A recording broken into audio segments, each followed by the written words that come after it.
Buenos días, hermanos. Señor le bendiga a cada uno de ustedes. La semana pasada, es decir, el domingo pasado y hoy, hemos estado desarrollando un tema que no escapa de la vivencia cristiana y que tampoco escapa de la revelación bíblica, que es el de las adversidades y sufrimiento cristiano. El domingo pasado se estuvo compartiendo el tema la esperanza que redime el dolor, y se estuvo compartiendo pues en referencia a ese título. En esta mañana, dentro de esa misma temática de adversidades y sufrimiento cristiano, desarrollaremos un mensaje titulado Sufrir por hacer el bien, un llamado al testimonio de esperanza. Y estos temas, hermanos, se han traído no por el hecho de que, es una forma de autoflagelarse o de autocompadecerse porque el cristiano va a sufrir.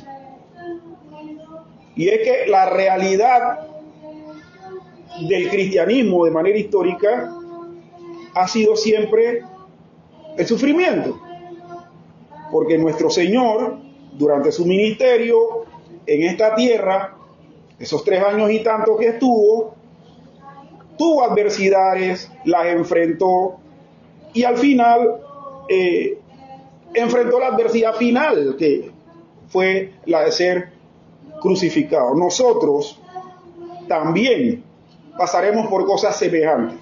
No quiero decir con eso que vamos a terminar crucificados o que vamos a terminar siendo vendidos por un monto de dinero, pero sí que vamos a estar pasando sufrimiento, pasando adversidades, porque es lo que le toca a todo seguidor de Cristo confrontar, de una u otra manera. Aquí en nuestro país tenemos la dicha de que no hay persecución, gracias al Señor. Pero nosotros sabemos que en otras latitudes lo común es que están reunidos en la iglesia, pasa un loco musulmán, tira una bomba y explotó todo el mundo. Gracias a Dios aquí todavía no. Pero créanme, hermanos, que es posible que acontezca en algún momento. Entonces, objetivos para lograr en esta mañana con este tema, hermanos. El primero es animarnos a vivir con integridad cristiana. Animarnos a vivir en medio de la adversidad.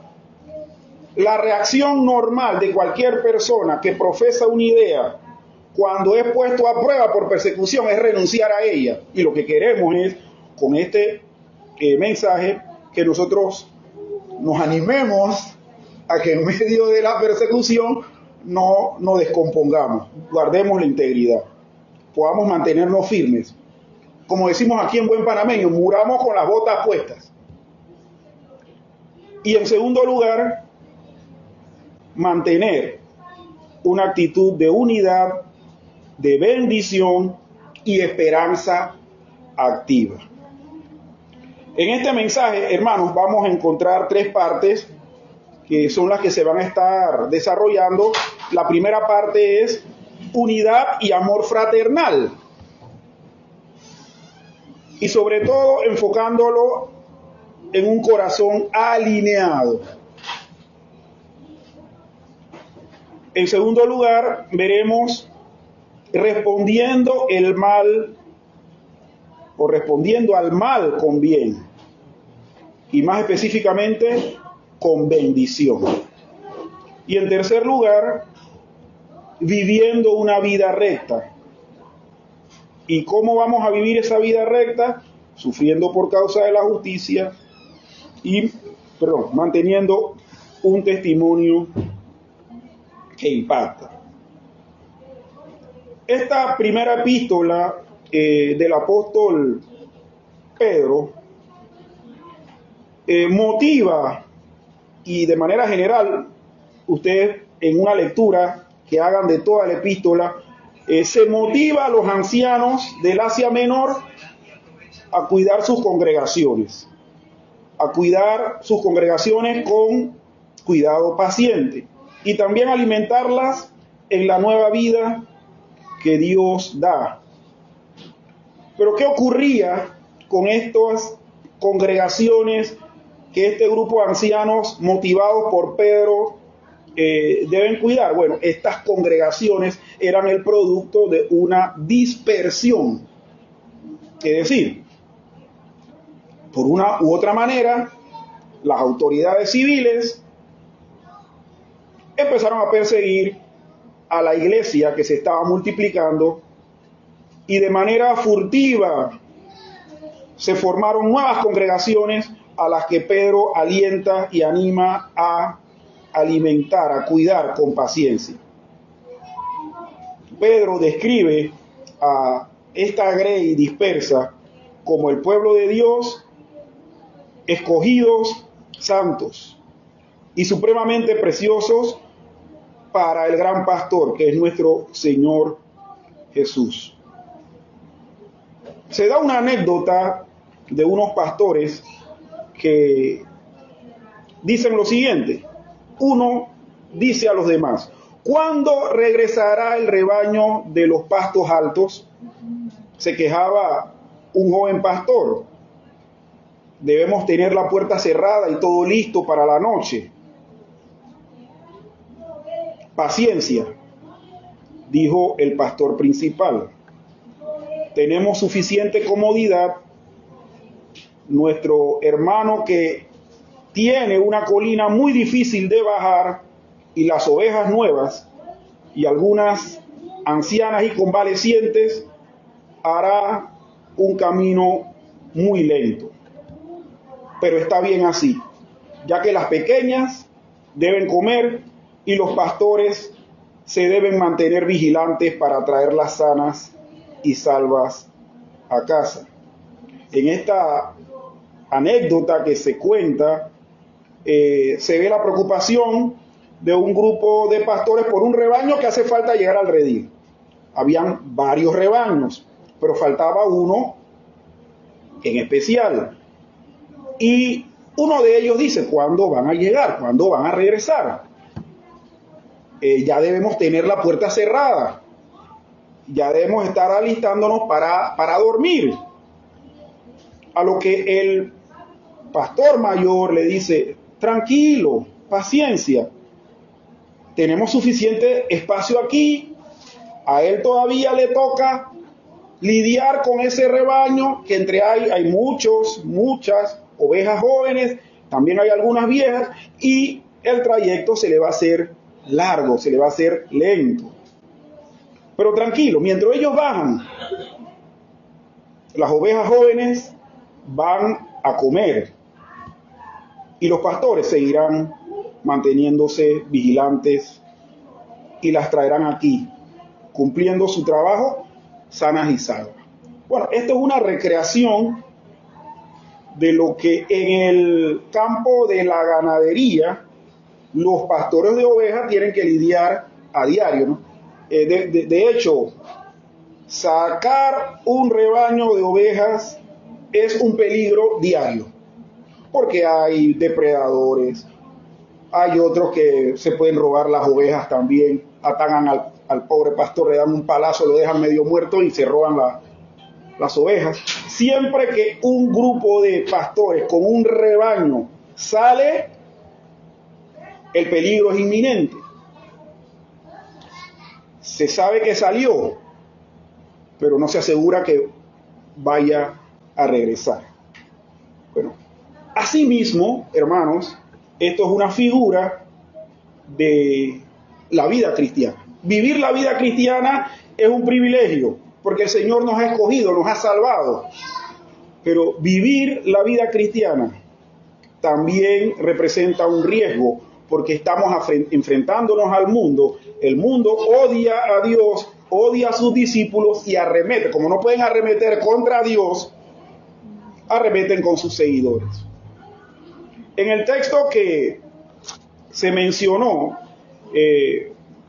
Primera de Pedro, capítulo 3, versículo del 8 al 11, que quisiera volver a leer, vemos el tema desarrollado por el apóstol en cuanto al contexto o idea de una buena conciencia.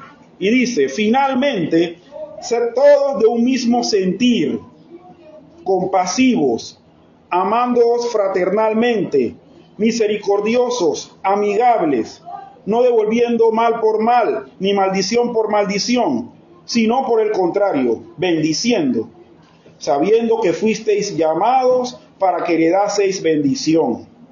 Porque el que quiere amar la vida y ver días buenos, refrene su lengua del mal, y sus labios no hablen engaño. Apártese del mal y haga el bien. Busque la paz y sígala, porque los ojos del Señor están sobre los justos y sus oídos atentos a sus oraciones, pero el rostro del Señor está contra aquellos que hacen el mal. ¿Y quién es aquel que os podrá hacer daño si vosotros seguís el bien? Mas también, si alguna cosa padecéis por causa de la justicia, bienaventurados sois. Por tanto, no os amedrentéis por temor de ellos, ni os conturbéis, sino santificad a Dios el Señor en vuestros corazones y estad siempre preparados para presentar defensa con mansedumbre y reverencia ante todo el que os demande razón de la esperanza que hay en vosotros.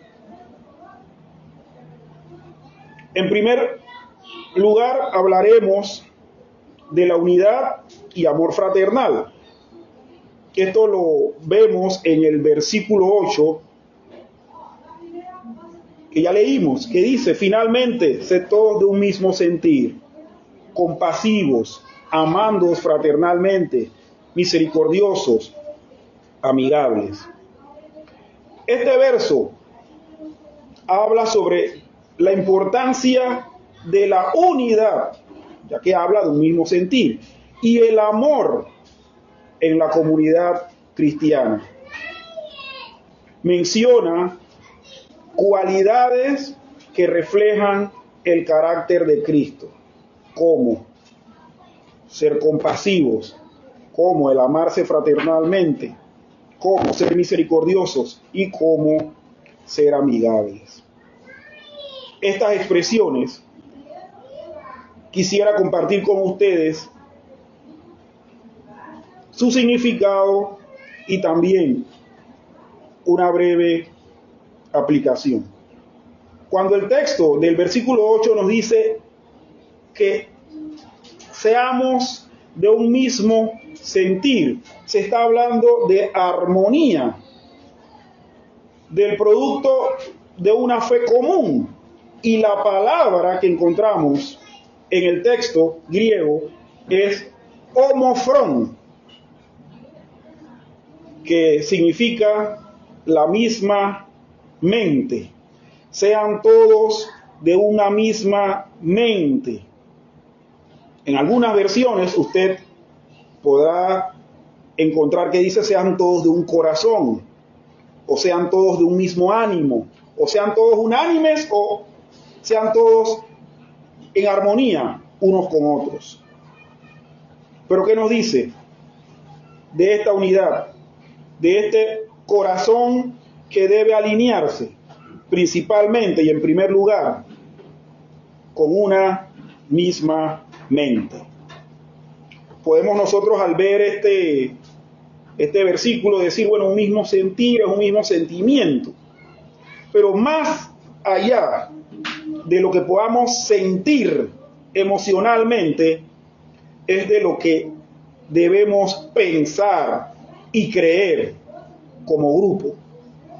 Seamos todos de una misma creencia.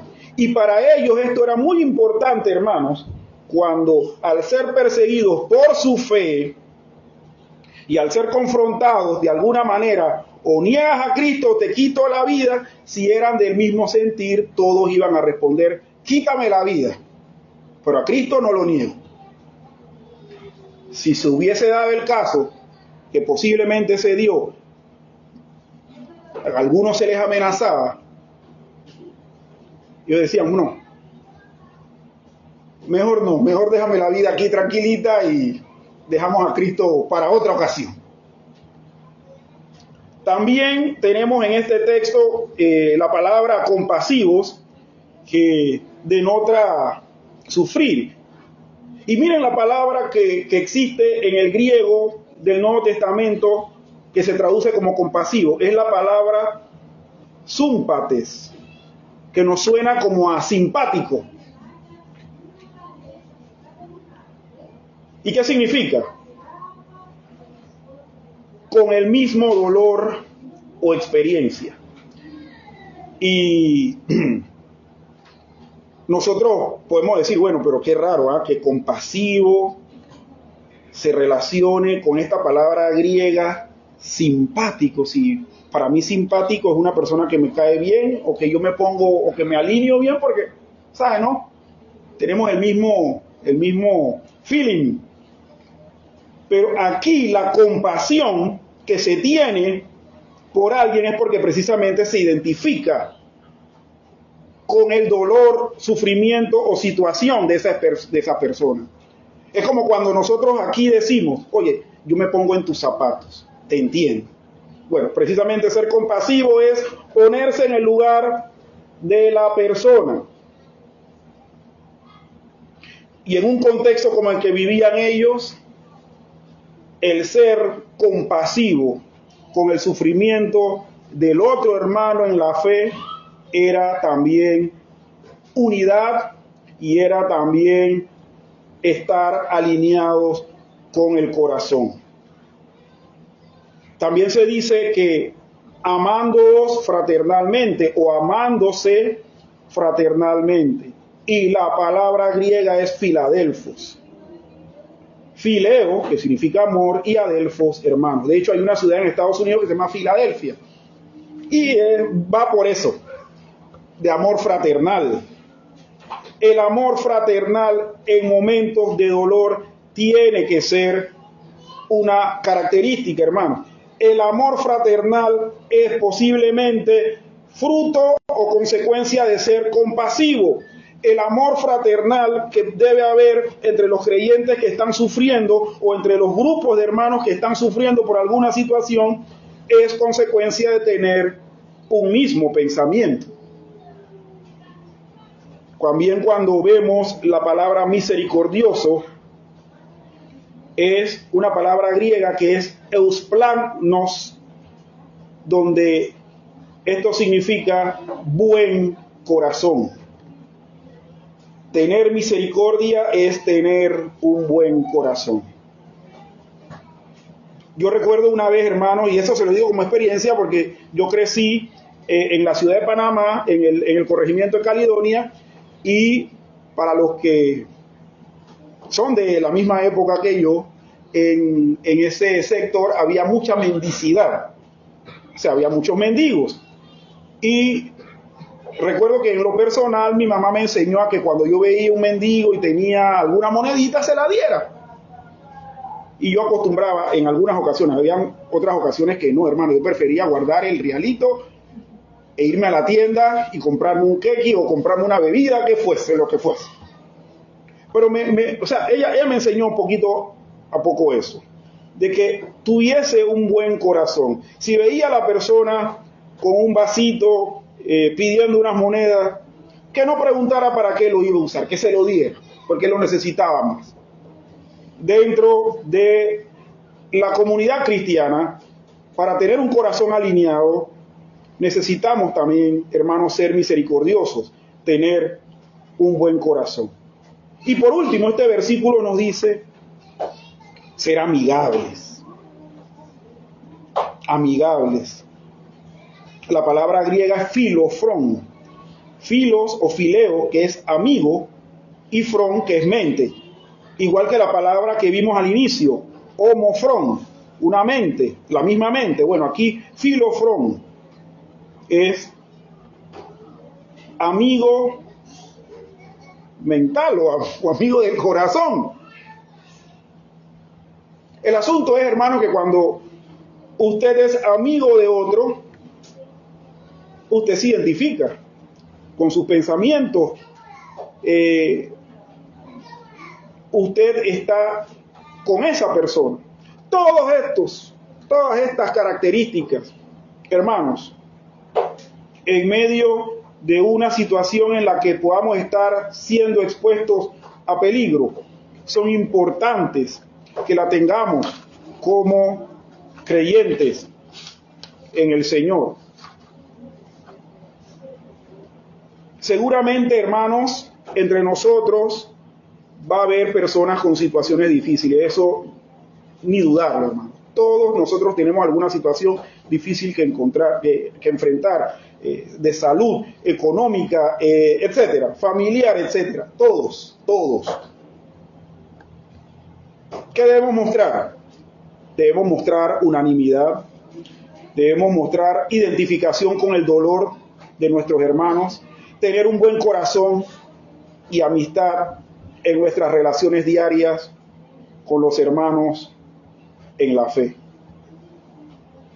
Mi mamá tenía un dicho que, bueno, hay veces yo recuerdo a mi mamá porque ella era muy expresiva, tenía muchas expresiones propias del entorno, y ella decía, hoy por ti, mañana por mí.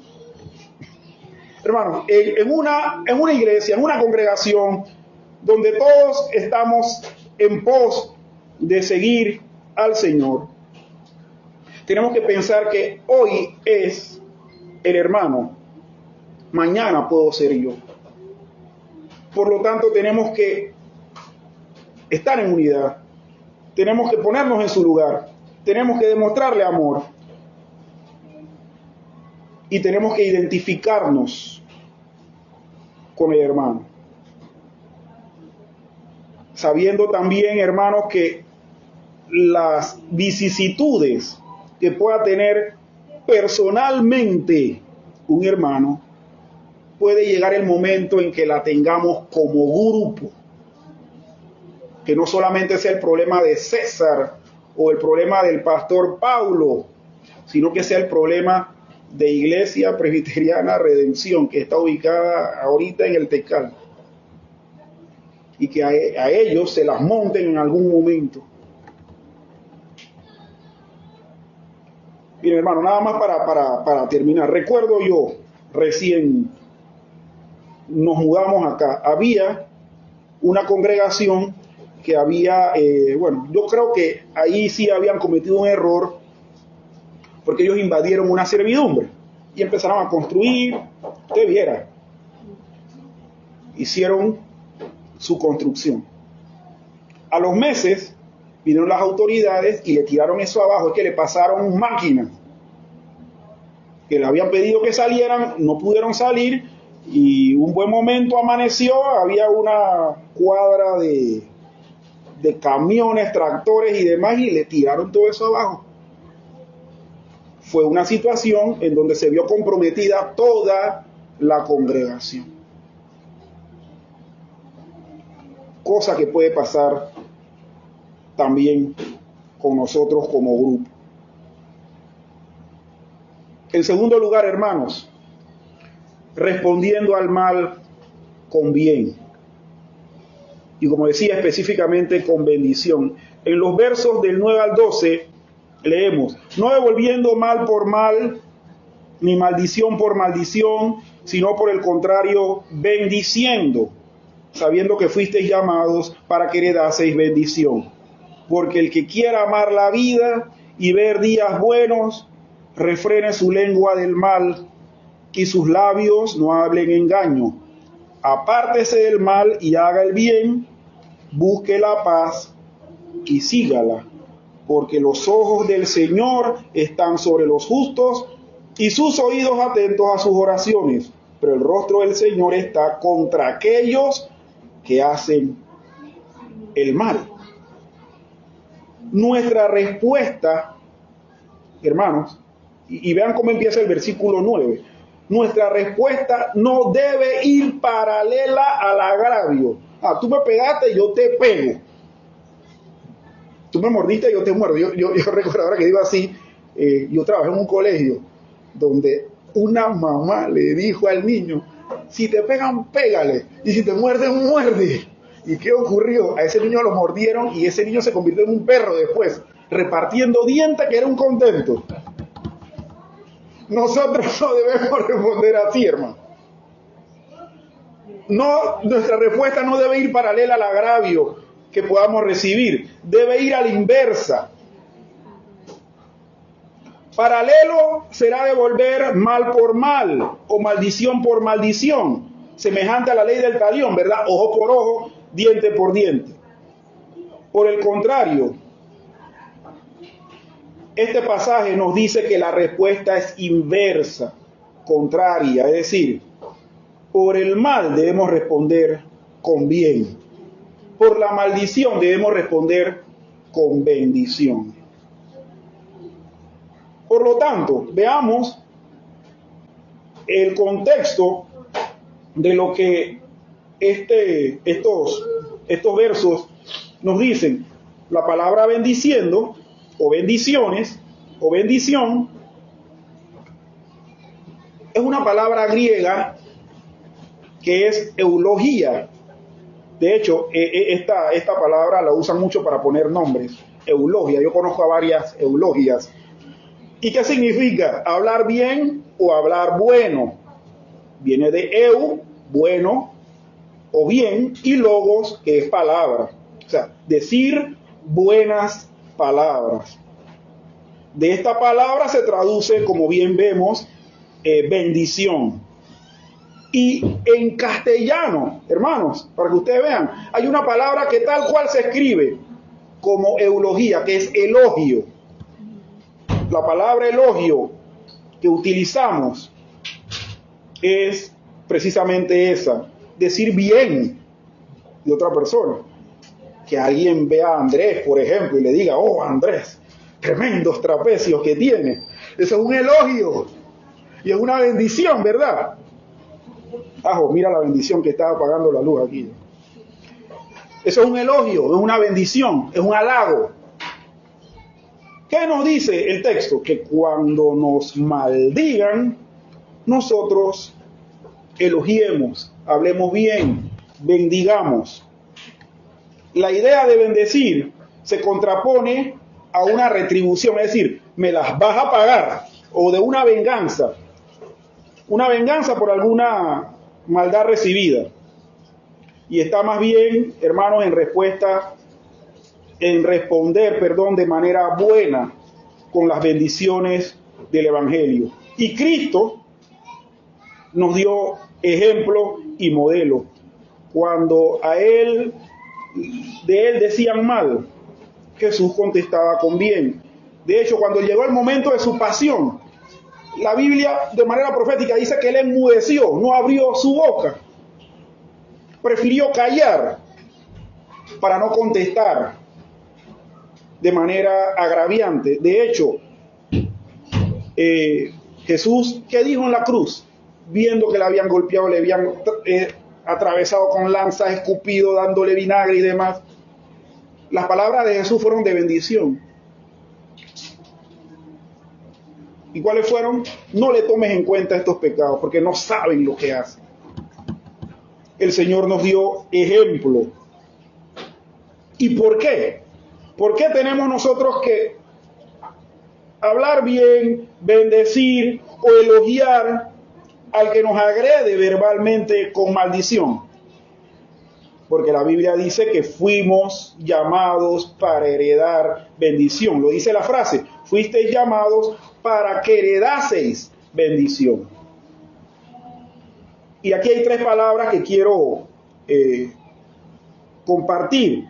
Son llamados. Nosotros somos llamados. El llamamiento que Dios nos hace para salvación. Nosotros lo escuchamos, ¿verdad?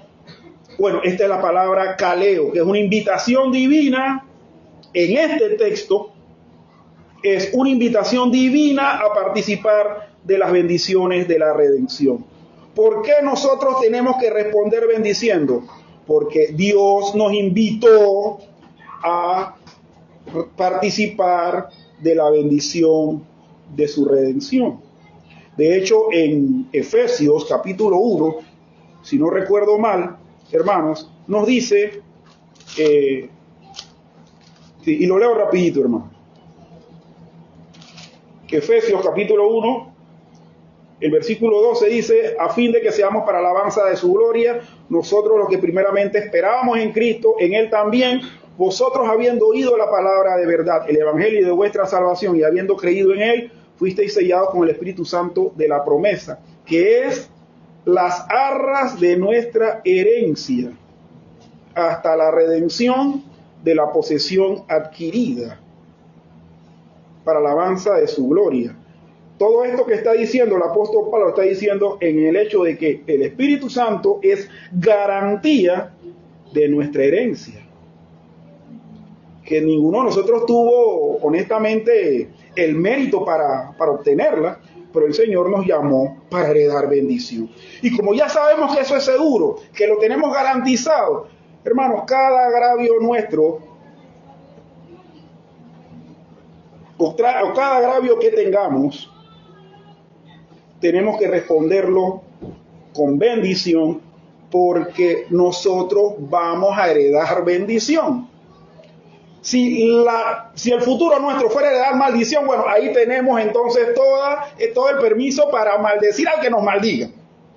Pero la Biblia dice que nosotros no. ¿Por qué? Porque el Señor nos llamó a heredar bendición. En segundo lugar, el término heredasteis o heredar es el término kleronomeo, que significa recibir por suerte. Oiga, y qué buena suerte tuvimos nosotros, ¿eh? Porque si el Señor nos llama, nos escoge y nos da una herencia, esa es la mejor de las suertes que podemos nosotros recibir. Kleros significa suerte y nemonai, poseer, y se usa, hermano, de lo recibido sobre la base de la obediencia a ciertos preceptos. Yo les pregunto, hermanos, ¿qué precepto nosotros obedecimos para heredar la salvación y la redención del Señor?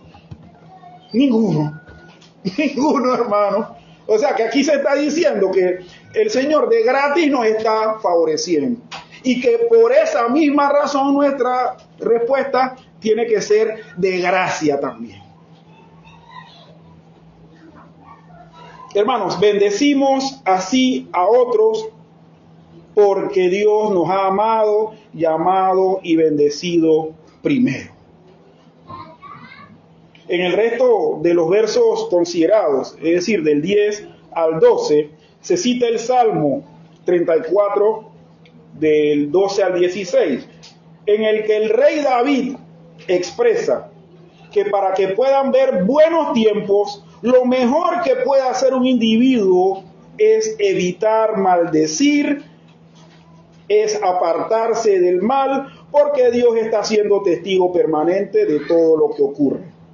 Que ese testigo, que es Dios, pagará con bien a los que buscan con justicia o los que buscan en justicia, y pagará con castigo a los que lo rechazan e infligen mal. El apóstol Pedro, después de desarrollar que nuestra respuesta debe ser contraria al mal, nos dice que este texto que David escribió siglos antes, lo escribió inspirado por Dios, declarándonos la misma virtud, el mismo punto. Dios está pendiente de todos, y a los que sufren por la justicia de Cristo, por ser seguidor de Cristo, Dios tiene sus ojos puestos sobre ellos. Pero a los que infligen mal, a los que se apartan del Señor, a eso sí, Él es el único facultado para responder con castigo. Miren, hay veces que uno como hombre, y yo he entendido que uno muchas veces con las actitudes negativas o pecaminosas que tiene, uno quisiese ser como Dios en algunos casos. O sea, ven acá, yo me voy a vengar del mal que me hicieron, o te voy a hacer la vida imposible hasta que te mueras porque te metiste conmigo. Te metiste conmigo. Pero oiga, eso no es, no nos compete a nosotros. Le compete a Dios. Por lo tanto, hermanos, practiquemos el perdón y la bendición, incluso en situaciones difíciles. Busquemos reconciliación y oremos por los que nos han calumniado o herido. Y el tercer punto, hermanos, viviendo una vida recta. En este caso, vamos a estar viendo dos partes: sufrir por causa de la justicia y el testimonio que impacta.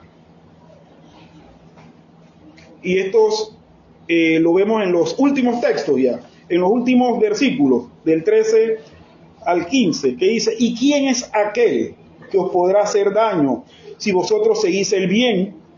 Mas también, si alguna cosa padecéis por causa de la justicia, bienaventurados sois. Por tanto, no os amedrentéis por temor de ellos, ni os conturbéis, sino santificad a Dios el Señor en vuestros corazones, y estad siempre preparados para presentar defensa con mansedumbre y reverencia ante todo el que os demande razón de la esperanza que hay en vosotros. Pedro alude al lenguaje de el capítulo 8 de Isaías, en el verso 12, donde Dios le asegura al profeta que no debe temer lo que el resto de la gente teme, sino que debe confiar únicamente en Dios. Pedro estaba seguro de la soberanía de Dios, así como de su justicia.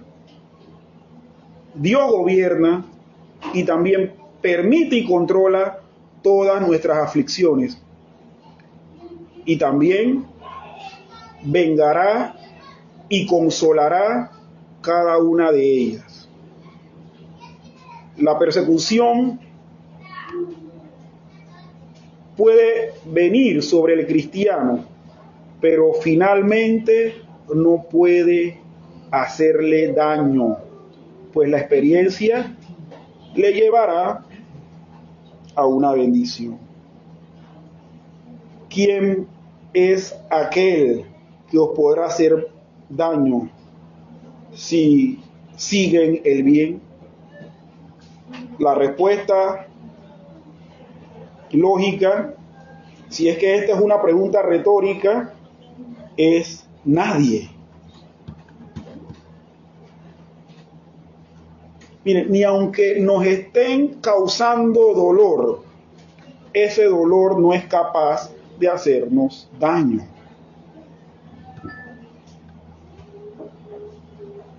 Pareciera como un poco ilógico, pero si la Biblia lo está diciendo, es porque así es.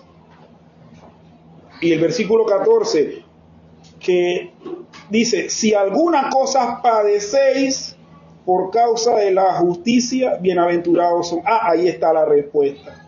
Es que si el padecimiento viene por causa de la justicia, entonces no hay daño, hay bienaventuranza.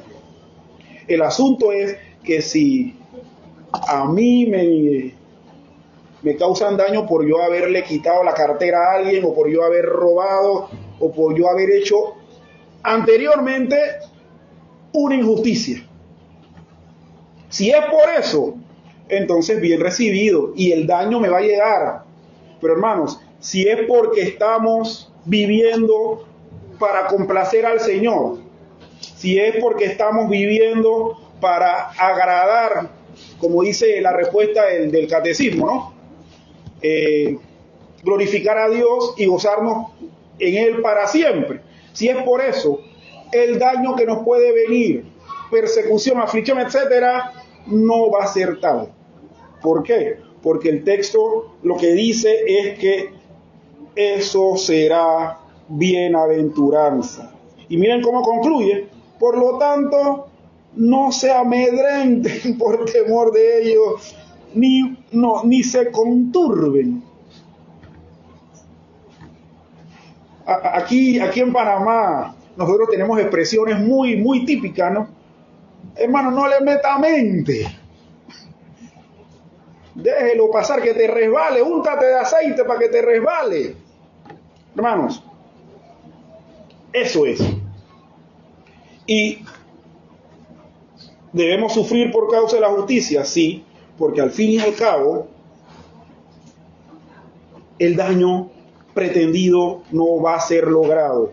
Lo que se va a dar es bienaventuranza.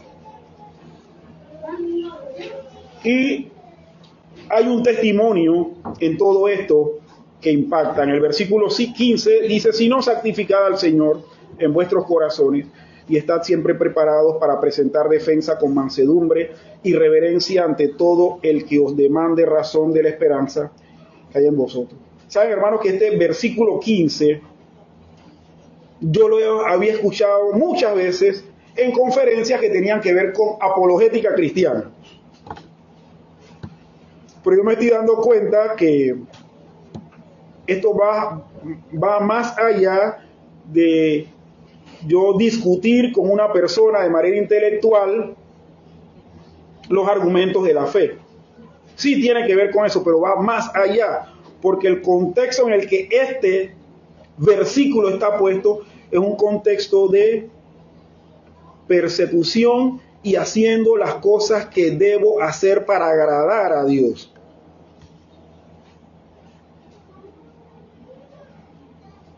Los creyentes fueron y somos instados a no temer.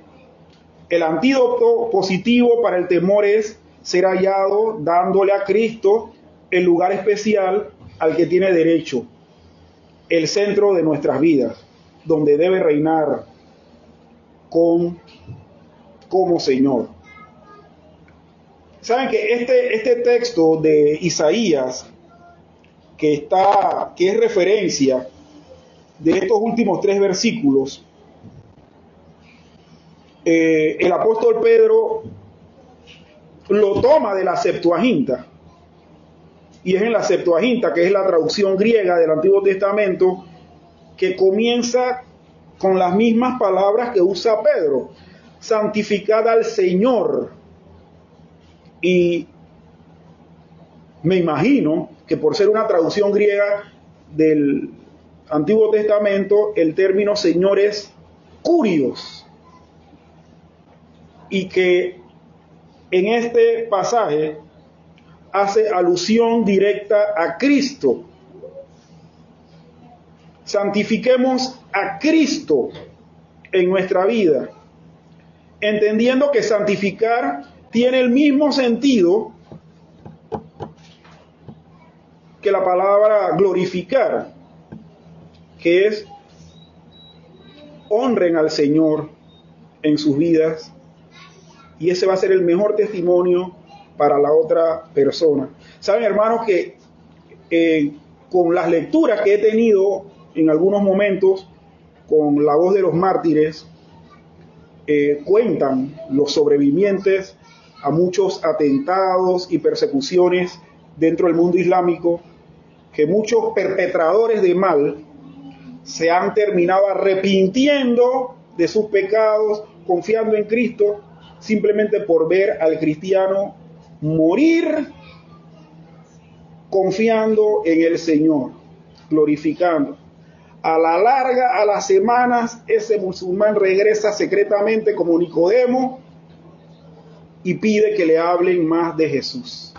Piden que le hablen más de Isa. Ellos hablan de Isa, ese es el nombre que tienen en el Corán, que hablen más de Isa y que dan siendo posteriormente discípulos, en algunos casos secretos, en otros casos evidentes y públicos, del Señor. El santificar a Dios en el corazón es precisamente darle honra, y esta es la mejor defensa, el mejor testimonio que hay para aquel que está perpetrando el mal. De hecho, hermanos, no solamente en ese caso, hay gente a la que uno le cae mal, y uno le cae mal por ser creyente. El hecho de que nosotros guardemos la compostura y con esa compostura santifiquemos al Señor, eso es un testimonio para ellos. Decía mi mamá, esos son 2, 3 cachetadas y se queda tranquilo, porque ese testimonio le habla. Veamos algunas palabras, hermanos, para ir terminando. La palabra defensa que utilizamos aquí, porque nos dice que debemos estar preparados para presentar defensa. Bueno, la palabra defensa es la palabra apología. Apología. Y precisamente habla de defensa verbal. ¿Por qué? Porque esta palabra apología tiene 2 raíces, apo y logos. Es decir, defender verbalmente, con palabras. O sea, un discurso de defensa. Es un testimonio positivo del Evangelio. Cristo le decía a sus discípulos, dice, no os preocupéis por lo que haya de decir, porque el Señor os dará palabra para que contestéis. Y muchos de los discípulos del Señor, quizás, hermanos, no eran tan instruidos como podemos nosotros ser en el momento o en la actualidad. Pero las palabras que decían verbales eran las suficientes. Era un testimonio positivo del Evangelio, que era capaz de frenar o de llevar a esa persona a un arrepentimiento posterior. Hoy día, quizás nosotros tenemos más capacidades o más recursos para poder hacer una defensa verbal, pero esa defensa verbal, hermanos, va acompañado con una conducta. La conducta habla más que las palabras. La palabra santificar, que también se usa ahí, santificar a Dios, es el término hagiazo, que significa hacer santo, poner aparte para Dios, hacer santa a una persona, y se utiliza aquí en cuanto al reconocimiento del señorío de Cristo. Es decir, dale la honra, glorifica al Señor, reconoce que Él está controlando y llevando los hilos de toda esta situación, aunque tú no lo entiendas. Y por último, hermanos, tenemos las expresiones: estad siempre preparados para defensa. Debemos hacerlo con mansedumbre y reverencia. Nada más les adelanto, hermanos. La palabra reverencia a la que se hace aquí alusión es el griego phobos, que es el que nosotros entendemos muchas veces en términos que tienen que ver con fobias o temores. Nosotros debemos defender y estar preparados para presentar defensa con temor. ¿Pero temor a quién? Al que nos exige la respuesta, no, con temor a Dios.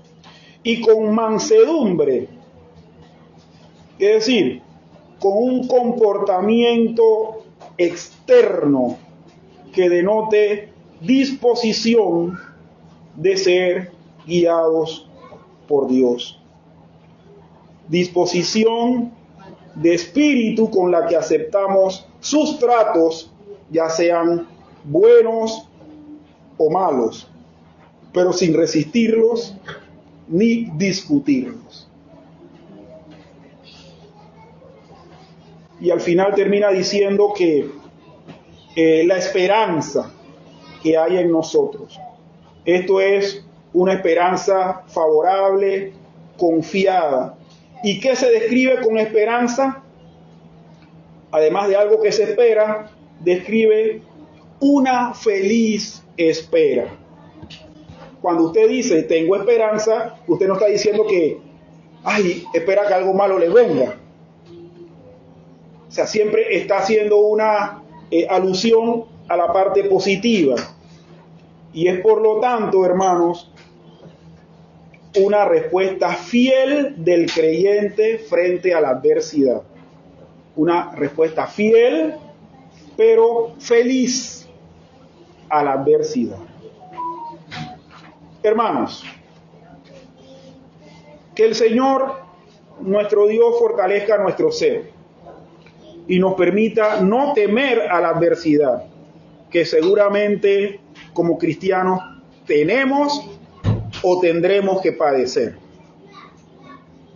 Que el Señor nos ayude a mantener unidad cuando hay fuerzas que quieran rompernos.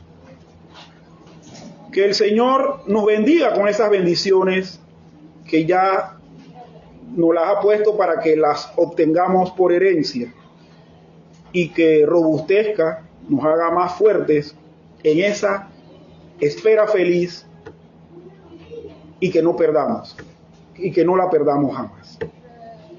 Señor les bendiga.